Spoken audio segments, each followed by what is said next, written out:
পাই যেতেছ। এই যে দেখো আল্লাহর না না তোমার তোমার তোমারও তোমার তোমার বুঝিতেছি আস্তে ঠান্ডা বাতাস ব্যাঙ্গুড়ি আল্লাহর কয়জন? এই যে আল্লাহর রহমতের ফেরেশতা কয়জন? জিবরাইল, মিকাইল, ইসরাফিল। মেন কয়জন? 4 জন। কয়জন? আল্লাহ নিয়ে 5 জন। তোমার বুঝিয়ে দিচ্ছি। আজাজিল, জিবরাইল, ইসরাফিল, মিকাইল আর কে ডাইরেক্ট, বুঝছো? 5টা আল্লাহ নিয়ে। কত হইল? এই 5। হযরত আবু বকর সিদ্দিক, ওসমান গনি, হযরত আলী, হযরত আবু বকর রাদিয়াল্লাহু তাআলা আনহুমা সিদ্দিকী আর রাসূল। কত হইল? 10 দিক।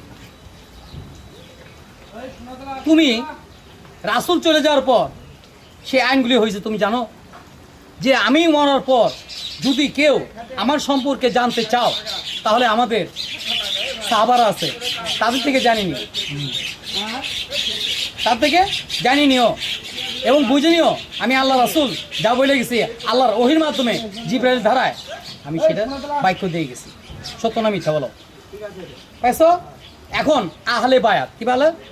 তুমি এটা গেছো। হ্যাঁ, এখন তোমার মা তোমার প্রশ্ন করলো, বাবা তুই যখন লিস্টে চাইছু, হ্যাঁ তাহলে যদি ভালো মানুষ পাস, হ্যাঁ আমি তোর না করুন না, তুই যদি ভালো মানুষ পাস না করুন না, কিন্তু বাবা একটু বুঝে শুনে করিস, আমি কিন্তু বাইসে আছি।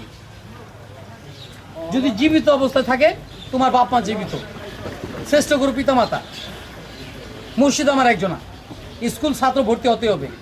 তোমার মা তোমার পালবে না, তোমার 24 ঘন্টা দেখবে না। স্কুল দিছে কেন? মাদ্রাসা দিছে কেন? তোমাকে পড়ার জন্য, শিক্ষা নেওয়ার জন্য। শিক্ষা দীক্ষা অমল রতন, তার করবো যতন, ফলে ফলাফল হয়, শাহিন পাগল কয়। জাস্ট